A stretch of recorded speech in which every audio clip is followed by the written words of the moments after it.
So let me introduce Dr. Harvey McMahon, who runs a research group at the Laboratory of Molecular Biology here in Cambridge.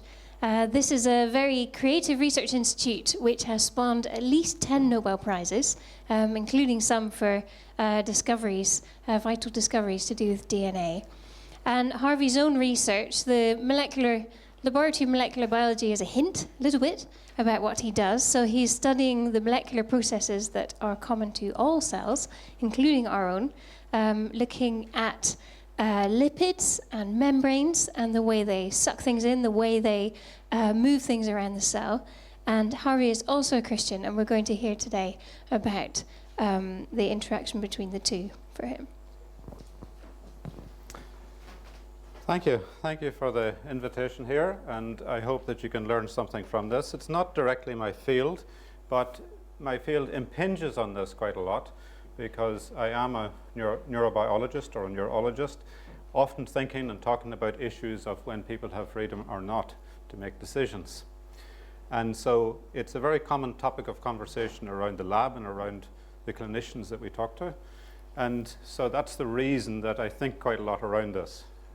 Indeed, you probably can have conversations on this almost every week. Now, in exercising free will, I'm sure most of us feel that we have it, and we feel that we have exercised several instances of that in sitting down here today or having coffee or tea at the break or doing something relatively recently. So we feel that free will is incredibly important to us, that freedom to choose. And it's a very important aspect of our humanity in that sense. But does it exist? Is it really true that we have freedom? And so I put up here this first slide as a definition of what I think is the initial definition of what free will is, which is the ability to choose deliberately. So if you didn't choose deliberately, if it was somehow or other just a random choice that you made, it may not be an exercise of free will, although in many cases those particular instances, like for instance whether you chose tea or coffee, may very well make you have the feeling that you have free will. But there's not much will involved in it, in some of those decisions. Okay? So in general, I want to stick to this definition that is the ability to deliberately choose, and that means it's where cognition is involved. It's where the brain begins to get involved. So that means it has to be in the active processing of the head, not in the subconscious processing in the brain. So it's in those areas that free will is being exercised. So I'm making somewhat of an assumption here at the start that you will join with me in that, but I will make arguments later on to help you come along with this. So if free will is really up here, then I define it as a mind matter. So it's a cognition matter. It's not something else. We couldn't say that the cell has free will. We couldn't say that some inanimate object has free will. We can talk about the determinacy versus the indeterminacy of inanimate objects or other things like that, but we don't talk about free will. And that, again, is just where I am putting the limits on it. You may very well want to disagree with me at that. So the atom does not have free will at that level. So I'm just introducing you to the fact that we think of this as a very important aspect of life. And this is just a Calvin and Hobbes cartoon. And you'll see, you can read the cartoon yourself. I'll not read it through it with you. You can see that free will really underpins the very role of intentionality and guilt in our judicial system. You would know that yourself. You know that you have to have freedom to make a decision in order to have responsibility for the judicial system to actually work for us. Okay? So indeed, our Western culture as a whole is largely built, and I think this might be a disadvantage to it, largely built around guilt. Not necessarily guilt in the judicial system, but guilt in the sense that we feel peer pressure to do things and live up to something. All right? For example, we feel guilty for failing to do something as it's measured against a cultural norm or a community standard. Now, that's as opposed to a legal standard. So the very idea of rules and laws implies that we have a choice and we have an ability to choose. So how could we have a law to command us to do something if we don't have the ability to actually fulfill that command? Now, of course, you can take the opposite side of this and say, well, when the government makes a law, we choose not to, well, we choose not to obey it. We may feel like because the law is there, we'll fight against it and we'll do everything not to do it. Okay? And so you have to work from the opposite side of this, which is really, again, to work with the will, how the will works. Because the will of your child will always work against you, but you have to work to actually make the will of your child compliant to you. The same with our relationship with God. Thus, the very concept of obedience implies a choice within it as well. Okay. So, our topic. Our topic is the brain. I've already said that I'm making the assumption, I'm not going to talk about it, that it's in the brain. I might underline it a little bit later on. Free will and determinism. So, the very fact that it's in the title, free will and determinism, might imply to you that I think that free will is the opposite of determinism. I don't. Okay? So I think that's very fundamental to the way we see this, that we don't put those two things on the opposite ends of the spectrum. That free will operates within determinism. There are boundaries around the life in which we live, and free will operates within those boundaries. So, when you think of free will and the brain, there are many instances of where there are determinacy within the brain or non-determinacy within the brain. So, for instance, the non-determinacy, we may have non-determinacy and yet no free will. If you take a nervous tic or if you take an epileptic seizure, you have no ability probably to control those. At least in the instance, you have no ability to control those. We don't feel like that is an instance of free will. And so the word free will implies cognition in the mind, and free will also assumes a level of determinacy over what we are doing, where we can exercise some level of will because of the freedom to exercise that will. Is that too complex? I think it's sort of, everyone is probably going to make those assumptions, so I'm just getting us all onto the same page. So, now, I see the brain as a probabilistic integrator of information. That's the way we talk about it in the lab. So you're coming along and you're making a decision here. You're trying to decide which road to take. You have a lot of information. You know something about all the different pathways, potentially.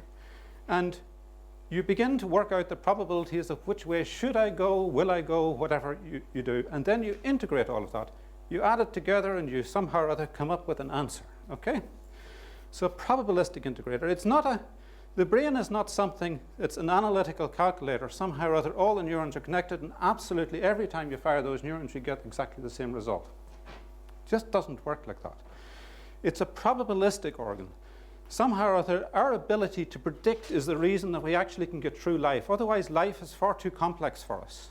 We couldn't possibly integrate all the information that comes in and think about it all. But we make probabilities of it, and we make shortcuts straight through most of that information in order to get to conclusions.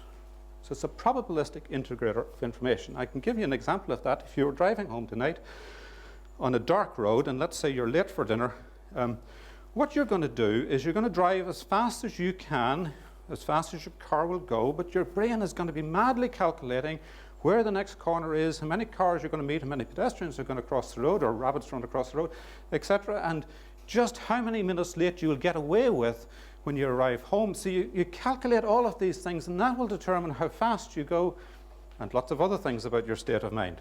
So your brain is a probabilistic integrator of that sort of information. Now, so the brain specializes in predictions.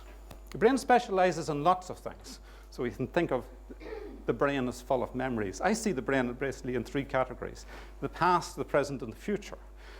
The past are all those memories. It's full of memories, absolutely full of information. And there's a lot of improbabilities in that, or probabilities in that. Somehow or other, lots of that information is beginning to die out because it wasn't very heavily imprinted into the brain. Maybe other things are overwriting lots of those memories. Then I see the present. That's the cognition, the ability to actually bring things to the fore in the brain and to add them together, integrate them together, and figure out what would be a good in-the-moment decision to make at that point. And then the probabilistic thing into the future. How are you going to predict the future? That's equally important. If we weren't able to do that, we basically would not be able to captivate all the different environments in the world. We would probably not be able to go out to our jobs. Lots of reasons why people who can't live with these predictions and cope with them have a very difficult time in life. Okay, so the brain specializes in predictions. We need to be able to predict in order to function. So it's an essential element to living in the universe. The reason that we manage to live is because the brain simplifies it. So now you can say the brain is an organ that's simplifying all that information and allowing us to actually compute it. We can't know everything because there aren't enough neurons in the brain. There isn't enough processing power in the brain. So when people are trying to build these computers, they're trying to build them as big and big as possible because they want to get all the information in there. Well, that's not the way it's done.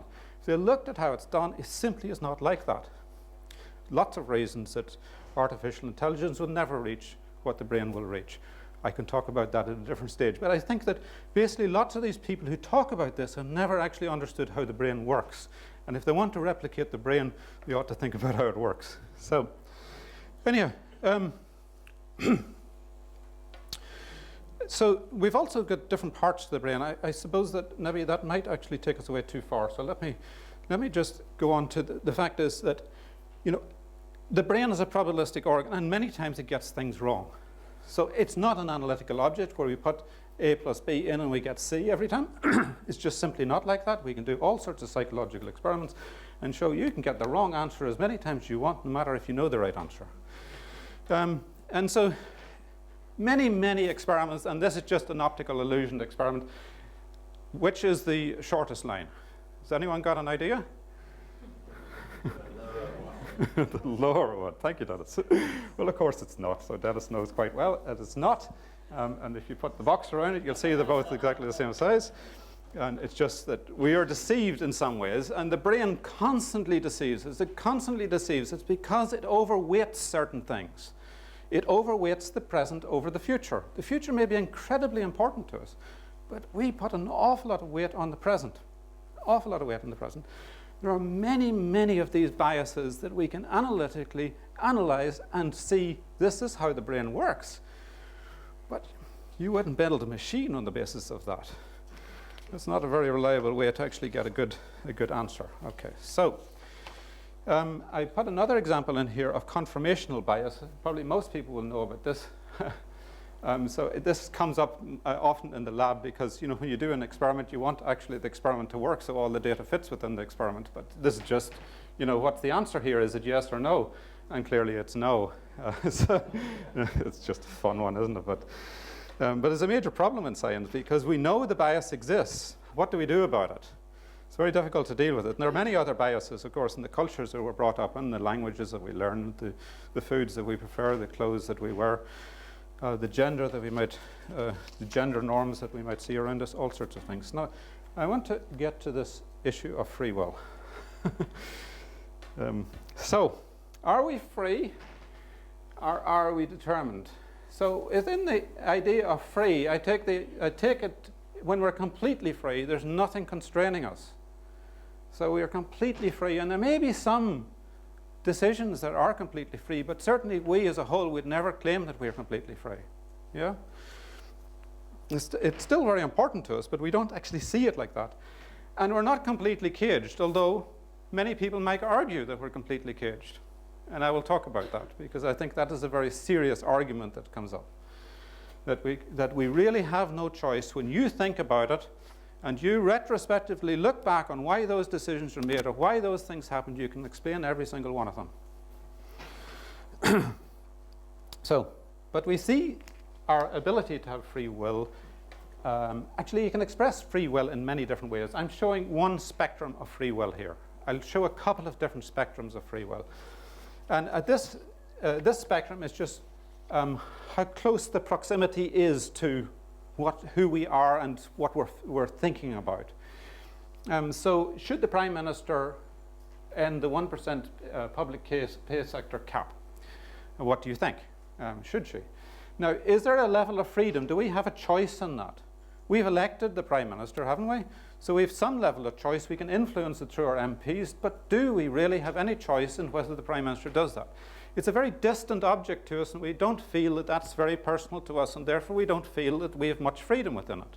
But if you look down these and come closer, would you be willing to house a refugee? You do feel you have a choice in that because it's much more personal to you. And of course, what you've eaten for lunch. And what it turns out is, in fact, often it's the trivial things where we feel we have the most free will. The way the brain works, it's not my fault that it's like that. Maybe the most important things are not those areas, but I think it tells us something very important that it happens to be like that, because mechanistically that gives the explanation for why free will exists. Because if it is those trivial things that in some level don't matter at all, they are actually underpinning the spontaneous, the stochastic nature of the brain, the stochastic firing of the brain is actually underpinning the ability to actually have decisions and make decisions because we have the choices due to that. I might come back to it because I think it's actually worthwhile talking about, but I'd talk for too long on it. It's mechanistic, an interesting idea. It's not proven by any means, I have to say. All right, so that's a spectrum over which free will, and you can think of lots of different spectrums. I didn't just need to choose that particular one. So we carry on here. So we can either be completely free or we can be completely caged, but I'm telling you that free will is a continuum that operates between these two things.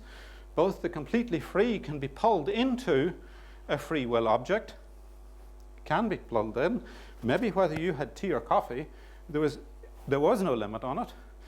But the very fact that you did have coffee, you took a stimulant, and that has a phenotype, an effect on you. And then that has a consequence. And at some level, we now begin to pull free will into the choices that happen after that. On the other side, we have this completely determined, and free will operates along this continuum, probably mostly somewhere in the center. It's the ability to make choices that have significance. We think of it at least like that. An insignificant decision can become a significant decision once it's made. Once the brain goes back and thinks about that decision, it might very well reinforce that decision, lay it down in a pathway, and it'll happen again. That means in retrospect that decision wasn't an insignificant decision. Whether I met someone on the path last night, which I did, on the way home, was completely by accident. But later on, that was not an insignificant meeting. Okay. So free will continuum, so we have the completely free versus the completely constrained. I'm saying to you, free will largely operates in this middle spectrum. But I want to put this diagram a slightly different way, under determinism and indeterminism, because I don't want to have free will as the opposite of determinism. I'm telling you again, it is not the opposite. Free will is not on the opposite side of the spectrum. So in this, you see the activity of the mind embraces many situations of non-determinacy, where free will can be absent. I'm going to give you a couple of real-life examples of that in the next couple of slides. I think it might be actually worthwhile thinking about those. But we can also make random decisions, or in-the-moment decisions, which involve very little cognition, which then still influence the next decision. Repeating myself for the sake of actually trying to make the point here. In fact, if we think about it, perhaps much of life's decisions are built on the random. So it is very inconsequential at some level, maybe whether I was late for the lecture, okay? And I didn't pass the exam then. And so I didn't get the job that I was looking for. And so I didn't meet my future wife, and I didn't do all sorts of things. So an inconsequential decision can often trajectory into something that actually has a lot of consequences. Okay. You can think of lots of different reasons. I don't want to think too much down those lines, because I critique that sort of thinking as well. At retrospective thinking, you're thinking about it afterwards. Well, what was the end product there? What was my ideal end product? And retrospective thinking is incredibly dangerous in biology. The brain makes up all sorts of things around why we did something. You will always give an excuse for why you were late. That might not be a very accurate excuse why you were late. My child will always give an excuse for why he did something wrong.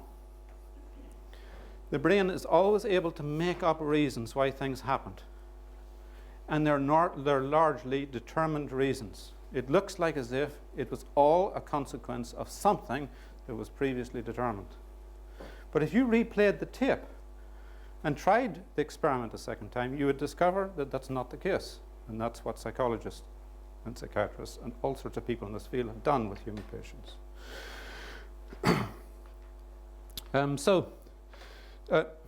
I think there's one other thing I wanted to say there, that it's very often, so I said that those random decisions tend to build up into things that end up to be decisions that have large consequences.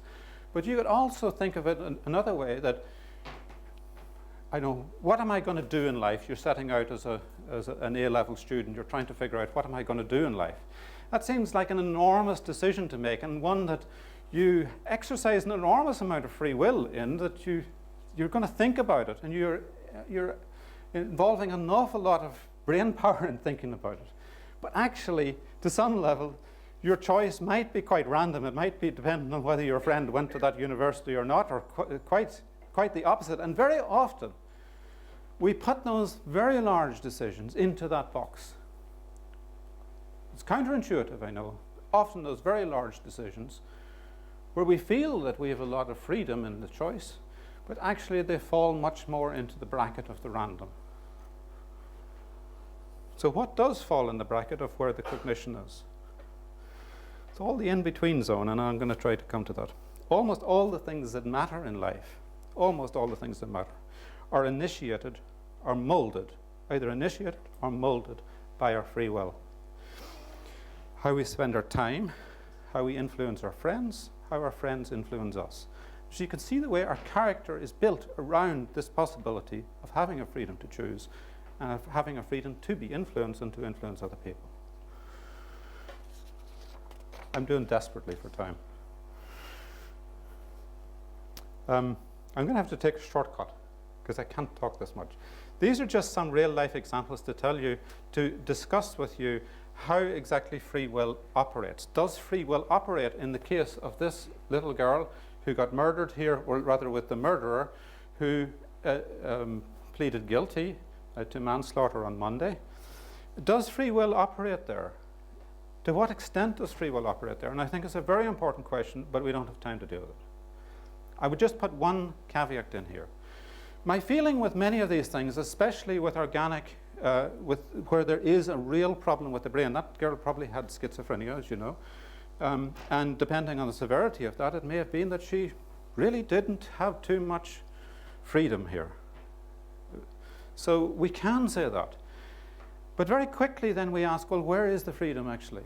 And I think it really pushes us into a box, especially as Christians, it pushes into a box where actually the freedom is operating largely at a community level. That person probably would have been well cared for, well looked after in a much larger community, rather than expecting her father or her mother or her sisters or her friends to actually cope with her. Because in many ways, we have such a broad spectrum of individuals that actually it works much better to think of it, at least at a community level. And we can cope with the old, the young, and the people who have difficulties in their mental processing. Much better. I don't want to deal with it any further than that, and I will I'm not going to deal with this one. I think you can imagine where free will operates here, but again, just let me run straight to this, and that is that although we don't know very much about this one, we don't know very much about why the people did what they did, we tend to make it up. So we make up excuses for it. We'll rationalize why they did it. And I think that's a very dangerous thing that we do. It's a natural consequences of the human brain that we do that. It is what the brain does. So, getting to it. Is free will an illusion? So many people will argue this. So we're so constrained by our culture, we're so constrained by our jobs, our families, and all the things that we do. We're so constrained that really we have no choice. Another argument would be that we have an evolved brain, and that evolved brain is necessary. It gives the impression, it simply evolved to give the impression that you would be happy. Yeah, you can have all sorts of arguments on it. Add to that, the fact is that we know the brain works largely at a subconscious level. There's very little of your brain is actually thinking about anything else other than what I'm saying. Thankfully, maybe. So your brain has only a capacity to actually process a very limited amount of information. All the rest of that processing can happen subconsciously. Subconsciously, you're moving your hands and you're doing other sorts of things. You're not thinking about those. Those are all subconscious actions. At one stage, they might have been conscious. You decided to sit upright in your chair at some stage. It was a conscious act of the will. That's the way you want to sit. That's the cultural norm. You did it. Now it's subconscious. So the brain is largely acting at a subconscious level, so it might be an illusion. Lots of reasons in science we might think that. So the scientific explanation would be every choice has a previous explanation or cause. And you simply just need to go down the scientific line and find that cause. Yeah. So we can see the brain could be deterministic. Have I convinced you the brain's deterministic?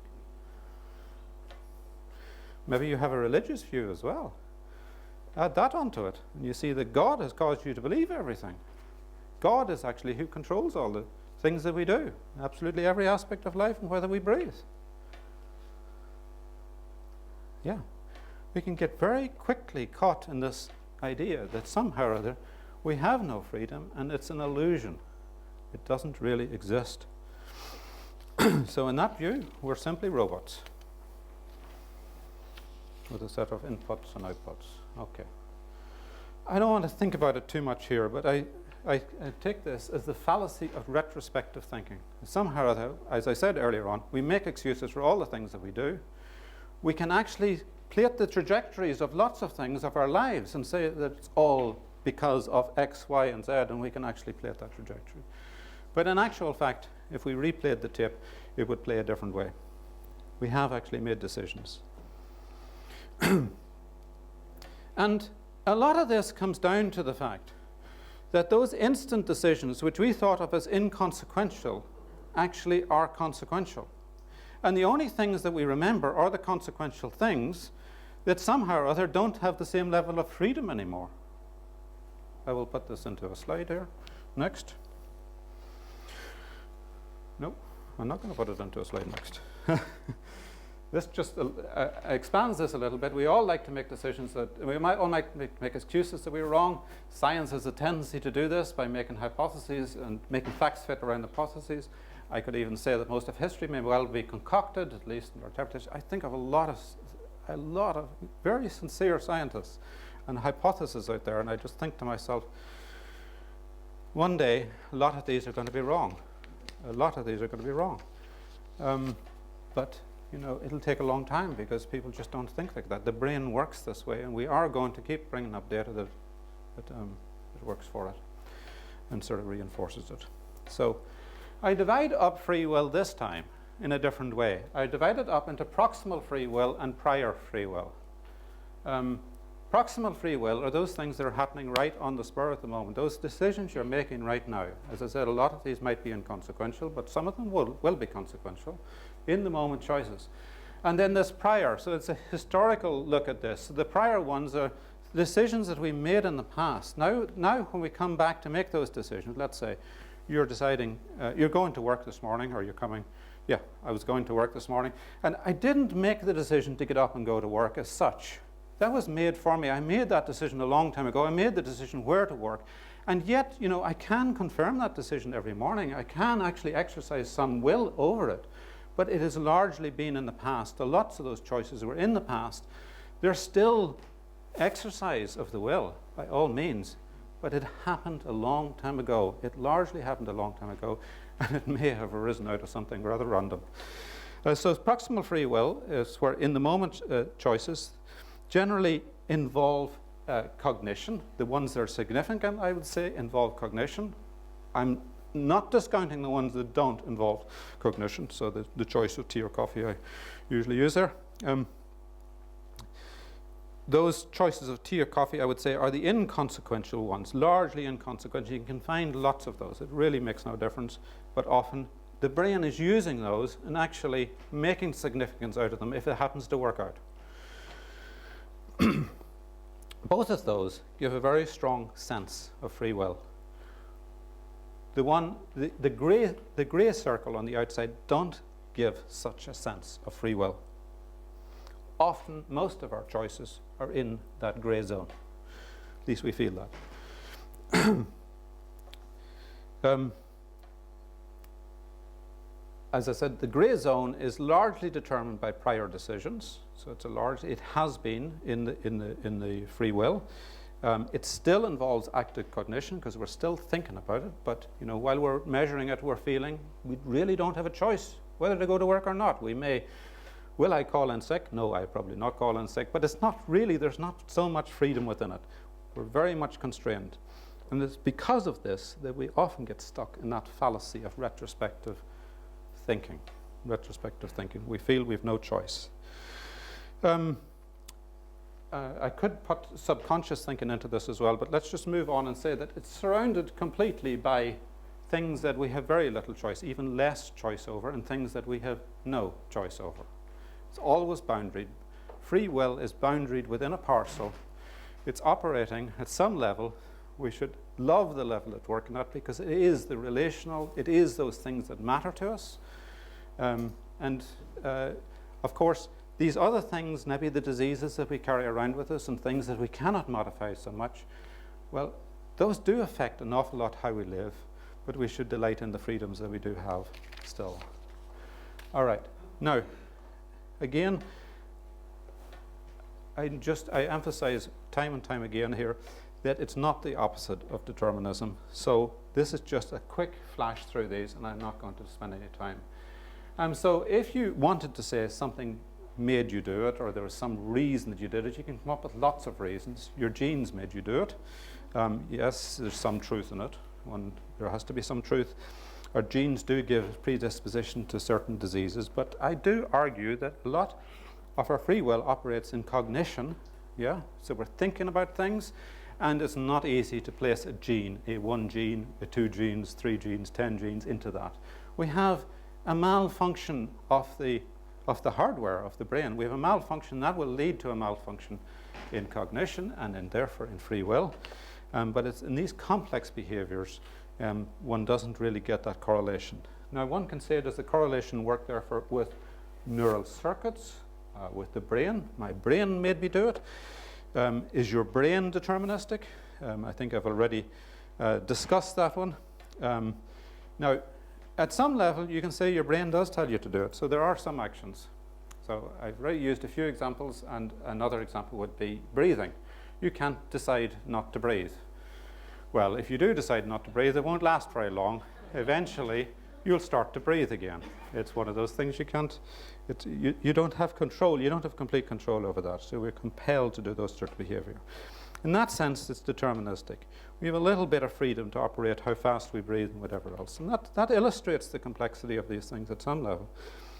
So, but the more complex the behavior, the less deterministic it becomes. And that's not just simply because it has so much more inputs and outputs and we can't actually figure it out. It's because of what I was saying at the root cause of what's leading to the determinism is this indeterminacy in the system. And so therefore it's real. You can imagine why the others are true as well. So let's skip. All right. Now, does it operate within the brain? This was a very significant. It wasn't an experiment. It was a very significant event that happened in the 1800s, 1860s, 1868, I believe it was, where this guy Phineas Gage ended up with a bar through his that went up through his brain. Now, I say this was a very fundamental observation by the doctor, because up until this point, all of science and religious commentators would have believed that free will resides within the soul. But here we have a very clear experiment, and we know from lots of experiments that the brain is the seat of cognition. The brain, therefore, is the seat of lots of these things that are a result of cognition, therefore. So this was a game changer, very much a game changer, because this guy, you can read it, I've highlighted it in yellow. This is written by his doctor. This was written in 1868 by this guy. He wrote 2 papers. You can get them very easily in the university library here. Still covered the way they were. It's actually quite amazing to read these old papers. So it says here, the equilibrium or balance, so to speak, between his intellectual faculties, and animal propensities seem to have been destroyed. He is fitful, irreverent, indulging at times in the grossest profanity, which is not his previously his custom. And yet, he was normal otherwise, it seemed. Yeah. So that told you that at some level his ability to actually control those things at least resided within the brain. So, and I will just take one more example of this sort of thing, and that is how medication can change this as well. This is an example I've used many times just because we deal a lot with Parkinson's patients. And in the treatment of Parkinson's, if you prescribe this particular drug, you will be very likely to have very high-risk behaviors. So normally we compute risk versus reward. The brain can do that. It's a freedom of choice. We can compute whether to do it, whether not to do it, whether to gamble. If the risks are greater than the rewards, then our executive brain will stop us from gambling, away our family fortunes. But we know that if you put someone on this drug, that's probably what they'll do. All right? Defective. So free will is an emergent property. So I want to look a little bit at what is actually giving rise to free will. It's an emergent property. It's not the molecular reason, but what is giving rise. It's an emergent property of the brain. It means it comes out of the brain. You couldn't actually see it in the individual neurons or the molecules within it, but you can see it as an emergent property of the processing cognition powers of the brain, and I will explain a little bit more of that at some stage. So what's so special about the brain? So just a few slides here on what's special. It's very important to recognize that that in the brain, it's made up largely of neurons. Neurons are least of the really important cells. And sometimes we think of this analogy to computers, and we just say, well, it's lots of wires and they're all connected. But it's not simply a magnificent computer. The computational power of the brain is based on very different principles. Computers work on logic and are predetermined. The less noise there is in the system, the better in the computer. Our brains don't eliminate that noise at all. Our brains maximize the noise. The noise in the system actually is something that's very powerful in the system, because any neuron that's noisy will likely fire. That's the neuron you're going to use. That's the neuron you're going to get the information out of. Now, what I actually wanted just to show this particular slide here is just a picture of a couple of neurons out of a Drosophila brain from a colleague downstairs. And our brains, fundamentally, the overall wiring of everybody's brain is identical. So if I took your brain out and put it into you, it would be identical. But the detailed wiring is not at all identical. So the overall wires look the same. So this is from two different Drosophila brains. It's easier to analyze it than that. And unfortunately, you can't see the colors here, but I've superimposed on the back of this another couple of neurons, and these are sex determinant neurons. So you have one that's a male neuron and one that's a female neuron, and that wiring is different. So in your brain, that wiring is absolutely different between male and female. It's a very important conclusion that scientists have made many, many times over. As you can see, there's an absolute difference in the wiring there. It's not just hormones, it's not just other things. Not that many neurons like that, by the way. So what's special about our brains? The first thing that's special, and I wish we could see the writing on this, red against black clearly doesn't work on your screen, because I think it's on it, is that neurons in general don't divide. Okay? Neurons in general don't divide. And that allows for one property in the brain. It allows us to have memories. Because if it constantly was dividing, then we'd lose all the memories we have, because they are laid down within those neurons. We can ablate individual neurons, and we will ablate out memories. Now, it may be held in a circuit, it may be held in something more complex, but fundamentally it's down there in the... So another aspect of the brain, what's so special about the brain, is the integration potential. There's two different aspects to this integration potential. The first is that the brain itself is a centralized organ. It's not a distributed nervous system like in worms, so you have neurons all over the place. We have a centralized system, and that allows all of those connections to be made together and us to integrate everything all together. Okay? So that's the first thing. And then is the number of neurons that we have. So it really has a tremendous capacity. Now, I was complaining earlier on that it doesn't have enough capacity. It clearly doesn't have enough capacity. We can only think about a very limited number of things. And and the brain has a system to deal with that. But its integration potential is ginormous. every individual thing that is coming in is integrating and crossing each other in circuits and getting computed. So in an individual fly brain, we have about 100,000 neurons. You can see that bit. And in a mouse brain, we have 100 million. And in a human brain, we have 100 billion. And this is the relative sizes of those sorts of things. And so you can basically get the idea. Now, I think there's another, so free will is an emergent property of the complexity. Free will is an emergent property of all these things that I'm talking about. Now, in individual circuits, we can have a very shortcut circuit, which we would call a reflex arc. And in those reflex arcs, if you jerk your knee or something, your brain only knows about it after your knee has jerked, yeah? Or else you pulled your finger away from the fire. Your brain gets that information several seconds later, because the circuit is actually largely to the spinal cord. Many of the subconscious processings of our brain are exactly the same. They basically are shortcuts in processing. When you sleep, you have something very similar happening here as well, but let's leave that. So here the brain allows us to move beyond the reflex arc. Because it's moving beyond the spinal cord, everything is really being computed centrally by allowing the integration of many of the inputs with memories and with the predictions of the future. As I said, for me, the brain has the past, the present, and the future. Every single one of those has its unpredictabilities and predictabilities, okay? And you put them all together, you get cognition, and you get the ability to have freedom to make those decisions.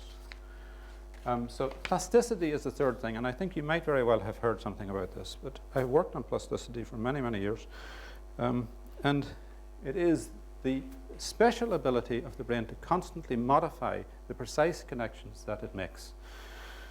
So if we look here, this is the connection. These are what we call synapses. The little dots here are called synaptic vesicles. And these are almost, we view these as the quanta of the brain, the quanta of the brain. So the quanta there is not an atom, it's a synaptic vesicle. The unpredictability lies at the level of the quanta. Sorry, I didn't mean to go back. Oops. We're back in. So it's like, the fact is that these synapses change all the time. And that's what plasticity means. It changes. When you do an action and you repeat an action, you change the connection. Either you make this a much more secure connection or you move it to another connection. And that changing, that constant changing of connections within the brain underlies what we call plasticity, but it underlies learning and memory and our ability to actually operate free will. Here's an example of this plasticity, and it's taken from a mouse brain. It's during the period P0 to P13, or P30, and that's at the stage where you're opening the eyes and beginning to lay down in the visual cortex the circuitry of sight and visual inputs. So, and you can see here, you can probably see here more or less, that the number of synapses were these little dots that are happening on the outside. These are the processes happening on the axon. The number of synapses, and actually the number of synaptic vesicle proteins, increases enormously in that area. So over that period, you're laying down all those synapses. That's plasticity. Now, there's very practical workings of plasticity out in our everyday lives, because we clearly see plasticity happening all the time. It can operate at a circuit level, it can operate at an individual neuronal level, so individual connections or a whole circuit of connections can actually change. And this is an emergent feature of complexity. So, the brain's wiring diagram is not like that of a computer, which is fixed. So the precise wiring diagram, I should have said precise. The overall wiring diagram is fixed. Your brain looks like mine. But the precise connections between all those individual neurons is constantly modulating for those things where we want to modulate. It's thought that these connections change after each experience or each choice that we make. And so each person's brain's map is different. All right? We hold an ever-changing record of who we are and what we have done. All right. I wonder, can I skip again? We have lots of evidence in real life of plasticity. You can see it operating in your own lives as you begin to do things. You will recognize that it's easier to do it if you repeat it. You'll recognize that the influence of other people's behavior around you. You'll recognize the influence of drugs, etc. A very interesting one is memories. It's very easy to see how memories constantly change. You know that on a day-to-day basis. You can actually reinforce a memory very quickly. So let me just get quickly to this and say that plasticity is working at both of these levels, in those in-the-moment decisions and those decisions that were previously made. We're constantly changing the network, laying it down, solidifying it, modifying it, and constantly, and that underpins at some level how free will can work. All right, so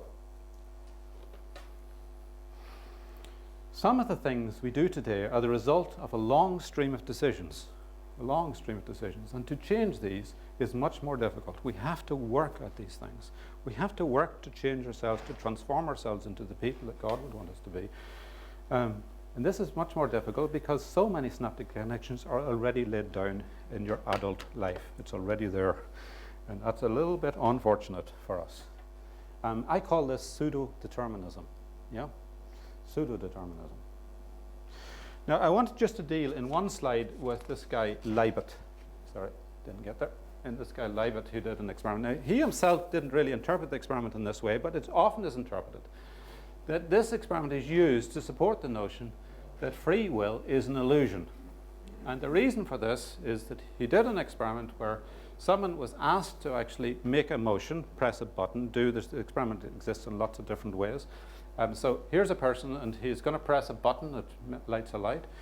And before that, he's asked to actually record the position of a dot on a dial here when he has decided to do that. Okay, so that gets recorded. Okay, so he himself had decided to do it sometime before it. And in this particular experiment, it turned out it was 200 milliseconds beforehand. Now, if you take this and you do an EEG of the person's brain, you'll find that there's yet another peak before that. And actually, the time that this occurs in many, many different experiments in all sorts of different places. And it is thought because there is brain activity before the person has ever decided whether to press the button, that means that the person doesn't have any free will. That's a problem. I find that incredibly problematic. Because if I walk into a room, if I was told to press a button, I would be preparing to press the button. If I walk into a room today, I will be preparing the first sentence of what I'm going to say. I don't prepare what I'm saying now, but I would prepare the first sentence of what I'm going to say. And so, as a result, it's a very fallacious experiment to do. Because, of course, there is a pre-potential in there. There's pre-potential for everything. The brain is constantly activating in order to prepare for what's actually happening, but it doesn't mean those decisions are made. So, I need to take another massive leap, because I want to come to what constrains our free will. So, what really molds our free will? So there are a lot of things that affect our free will. So we say that our genetics can affect it, lots of things that we do in our lives, the past, the present, the ability to predict the future.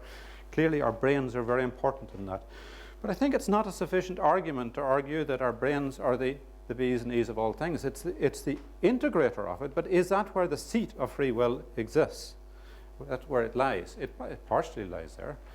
So in analysing how we function and make decisions, it is very important that we do not get lost in the mechanisms of the brain, but we see how the mind is the organ for the complex communication with the world.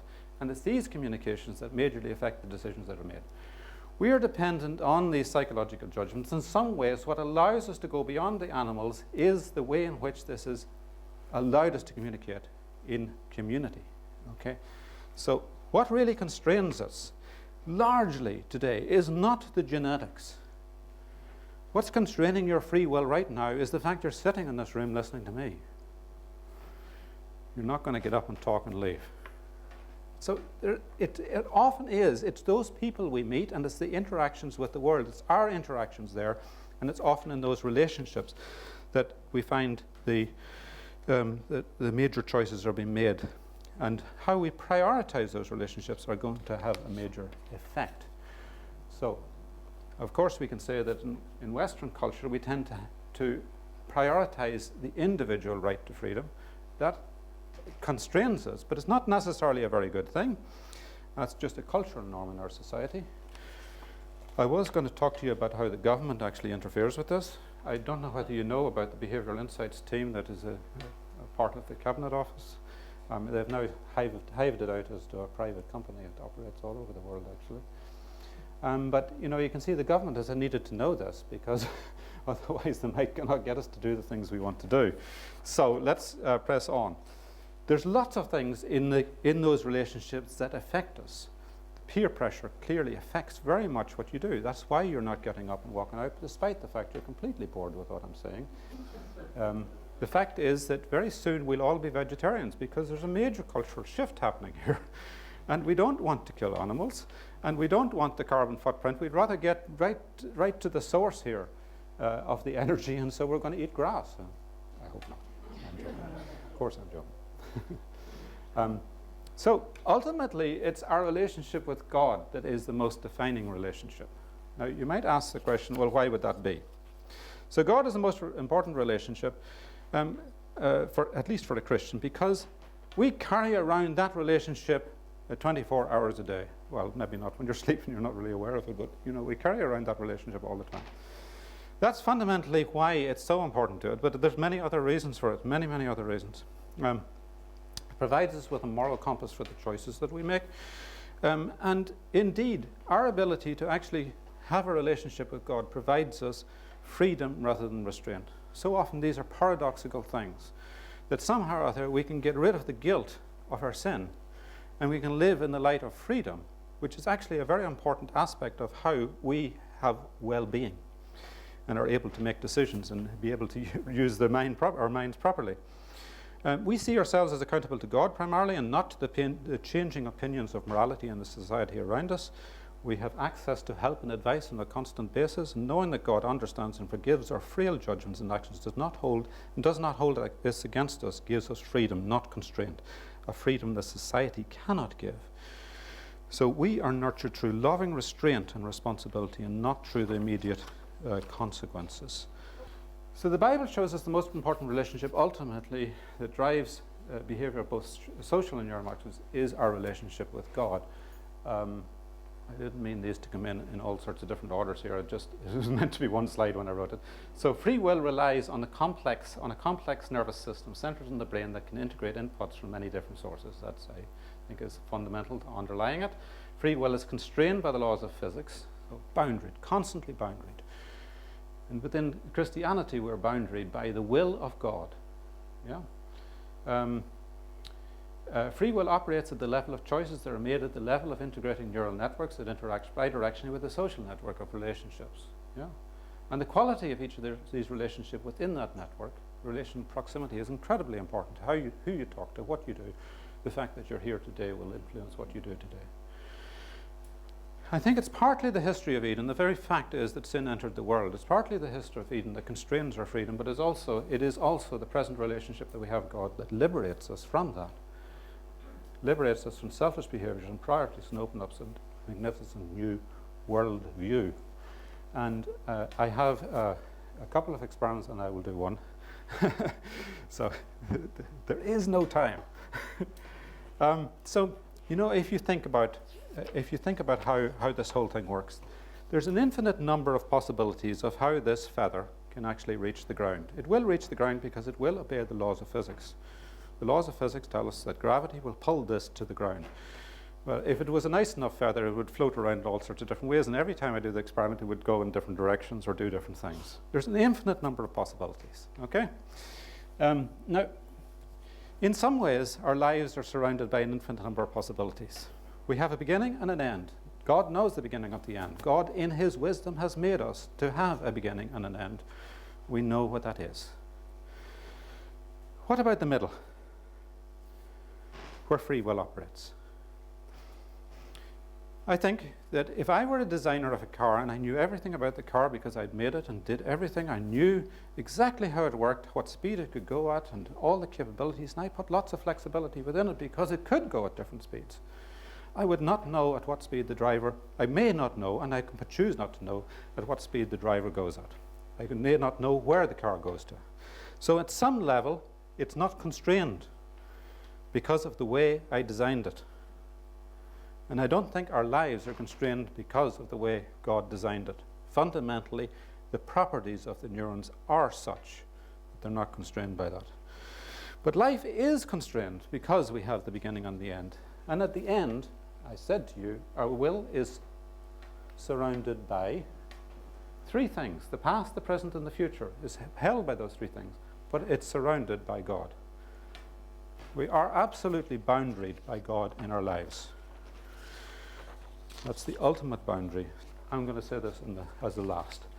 Humans, the very perception of free will is very important and essential for our well-being. So I urge you, choose this day whom you serve, because that boundary condition is incredibly important in how you live your life, what perspective you'll have.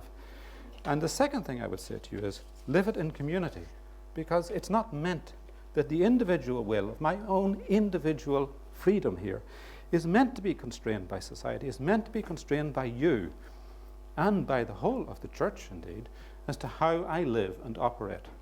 And only within that can we actually deal with the extremes, because those extremes, we're always taking them in science and trying to think, how do we deal with them? But actually within a community of people, it's quite simple. The end. Thank you to you, to listeners.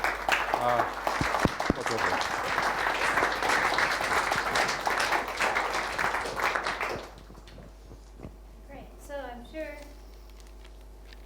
I'm sure there are many questions, and we have about 15 minutes or so within which to deal with them. So yes, just in the middle here. Thank you. So I have two questions, hopefully brief answer for them. So I was wondering, what were your thoughts on the possible physiological or neurological consequences of continued suppression of free will in cases such as abusive relationships or brainwashing? And my second question was, I know you've showed some of the Penn University studies on the gender differences in connectivity. And they show that they're not very significant in children that are younger than 13 years old. And so would you partly attribute those subsequent differences to some of the environmental influences or conditioning that society presents us with, such as boys excelling at mathematics and girls or other areas? I mean, you have a whole host of questions in there. I mean, okay, so there's differences in males and females here. It's very clear that if we look in the actions of males versus females, males are more aggressive, females are more... Actually, the Bible makes it very clear when it tells the man to control his anger and the woman to be more of whatever it is, loving or whatever. I don't know how it's put for the woman, but it is put differently. So that in some level there is, in society, we recognize these differences, and we recognize that, you know, in the crime figures we have far more males put in prison because of aggressive crimes, and therefore males are far more likely to go off and do things that you're saying, be a stockbroker or something like that, because of that. The very reason that the same aggressive sort of behaviours tend to lead to more the idea that they'll want to go out and capture the world. You made a very strange statement to me there, that somehow the brain of a child doesn't have these gender differences. Honestly, who has done that experiment? Because, you know, who has taken apart the brain of a child and actually been able to do this experiment? These experiments you've been able to do at the level of Drosophila because it's so simple.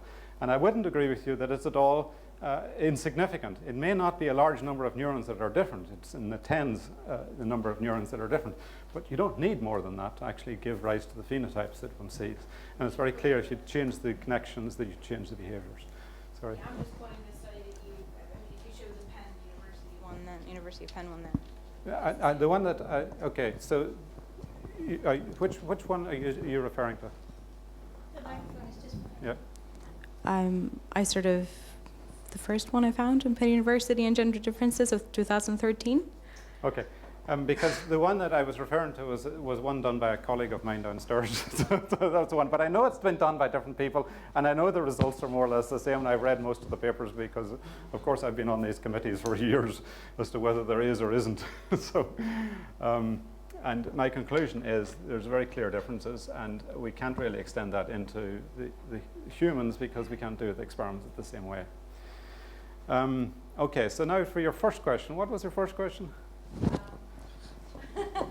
Thank you. Yeah, so basically what you think the neurological consequences of the suppression of free will. It's this idea of plasticity. Of course there's a neurological consequence for everything that's happened around us. It gets, you know, we have a reaction to that. Neurons will get rewired because of that. We'll have behaviors that we may not want that will result because of that. And we'll have, thought patterns that we have because of that. And those will be laid down and imprinted within our brains. It's very difficult to actually fight against that. Of course we can. It is to do with plasticity. So all of these things lie within that. And at some level we still have freedom. We still have freedom. It's more constrained. Of course it's more constrained because of those outside circumstances. Very sadly it's more constrained. But we still have choices within it. We're hardly ever in a position where our choices are actually completely done, not there anymore. Yes, now there's a question down the front here. Thanks for a really interesting talk. You said that computers work on logic and are predetermined, but with the model, with the advent of emergent AI based on neural nets that are self-modifying and learn from the environment and are able to modify their behaviours according to self-referencing. Trying to understand the Bayesian rules.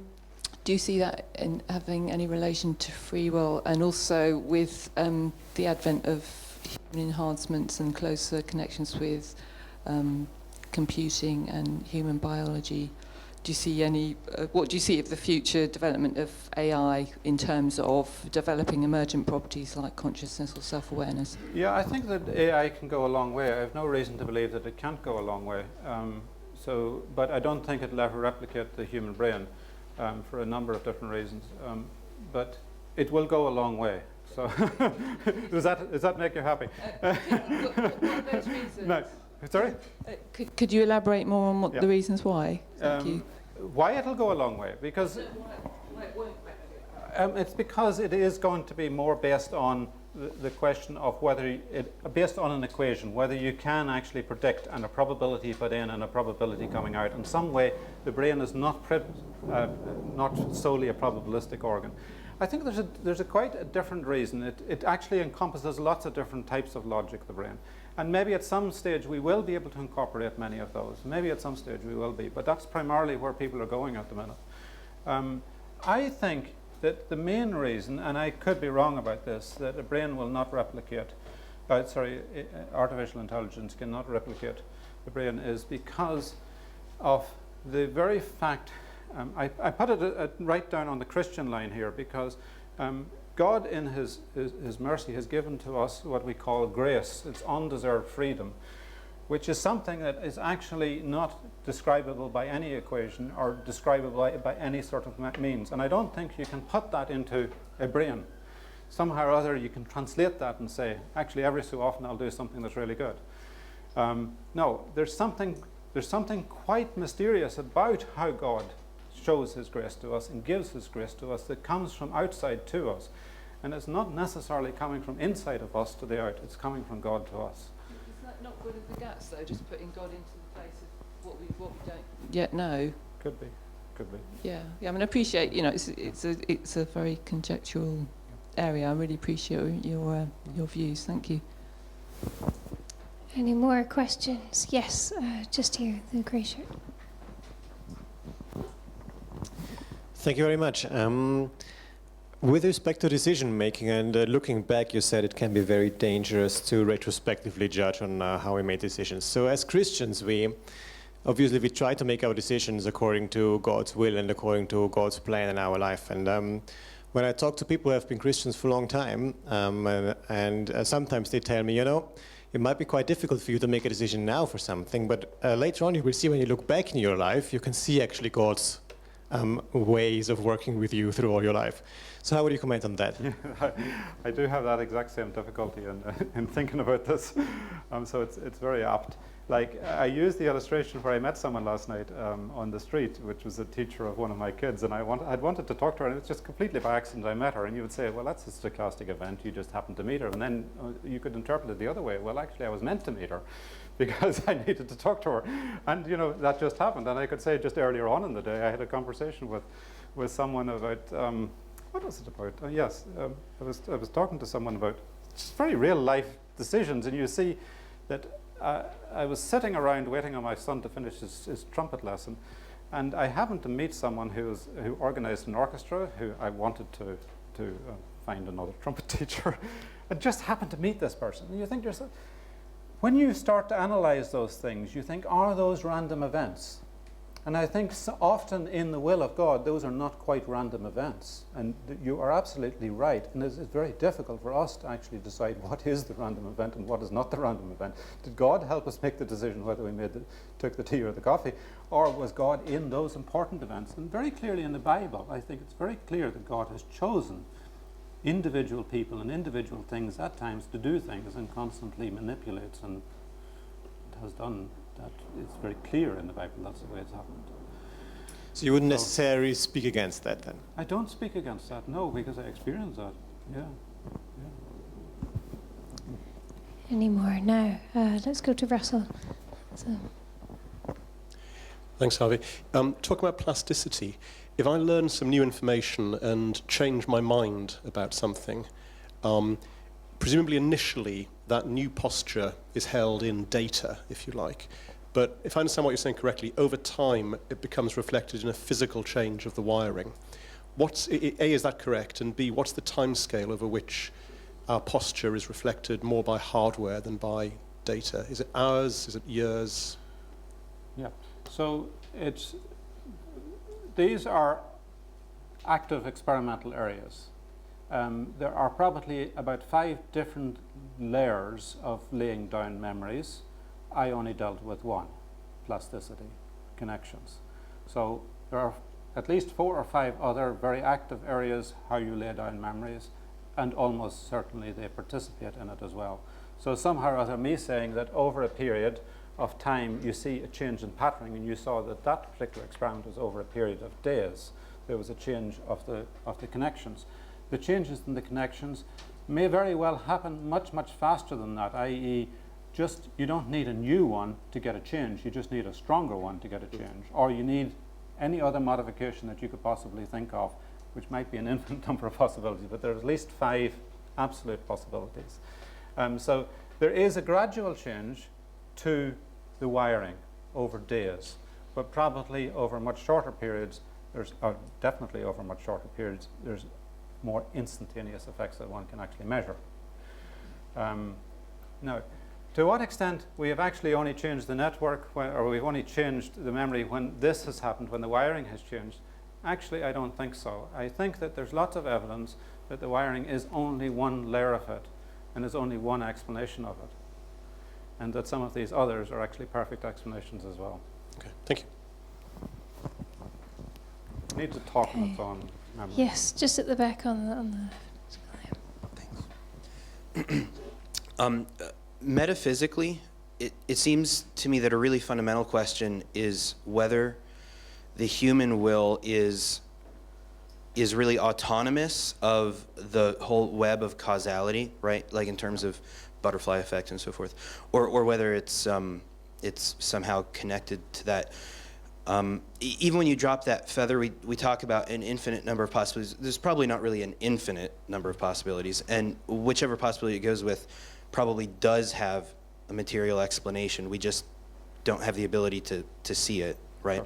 Sure. No, that's not, it wasn't an illustration of the will, it's just an illustration of we have boundaried here to conditions. Okay, sure. So that wasn't... Okay, thank you. Well, so like the American theologian Jonathan Edwards conceived of the human will as sort of like a scale of weights with desires all around, tipping it one way or the other. And certainly he had allowed for cognition of various sorts. Those to him were motivations, all of which contributed to a desire, which would weigh the scale in one direction or the other. So at the end of the day, it winds up being a kind of determinism. I think it's rooted in like an Augustinian view of the will. When Augustine discussed the fall of angels, for instance, as a privation of good, I think he was basically assuming a similar view of the will. But that all winds up being really deterministic, and it's compelling to me, but it is difficult to see the significance in decisions that had to, for a million more reasons than we could ever pin down, but still had to come about. But it seems to me the only alternative is chaos, and it's hard to see the significance in a truly chaotic decision either. So can you help me see the significance in a decision, whether it's on the one hand chaotic or on the other I don't determined? know that I can necessarily help you, but I can give some thoughts on it. And so you're absolutely right. It does look in retrospect that often we can actually have a very deterministic view, and I think I could very well persuade you that determinism was the true answer to how the brain works. But in actual fact, when you start to analyze it, it isn't like that. It is based on the fact that there's this random spontaneous firing of the brain, and when you have a particular pathway that has just fired, you're much more likely to do that action the next thing. And that's what we can measure. We know that that's the case, and that was a spontaneous action. It doesn't, you could say that maybe if I could work my way back far enough, I could figure out why it was a spontaneous action. And I can tell you why it's spontaneous action, because we have figured that out. And it's a spontaneous action because it is a spontaneous action. There is a molecular reason for it, an absolute molecular reason, and it is probably like the position of the electron in the orbit of the atom. But at some level, we cannot nail that one. And that is a fundamental thing, that spontaneity actually underlies where those decisions are actually coming from. And thus, if now, okay, this is not to do with cognition or free will, but maybe would help you to understand it a bit. If you thought of a baby who's beginning to exercise ability to actually control its muscles, and it tests out all the possibilities. So it uses that randomness, and we all use that randomness in life. But that's a very apt picture here, because the baby has to try out all the options, and eventually it captures the right one. That particular neuron, all the other shoots of the neurons will die, and that one will survive, the one that does the productive fashion.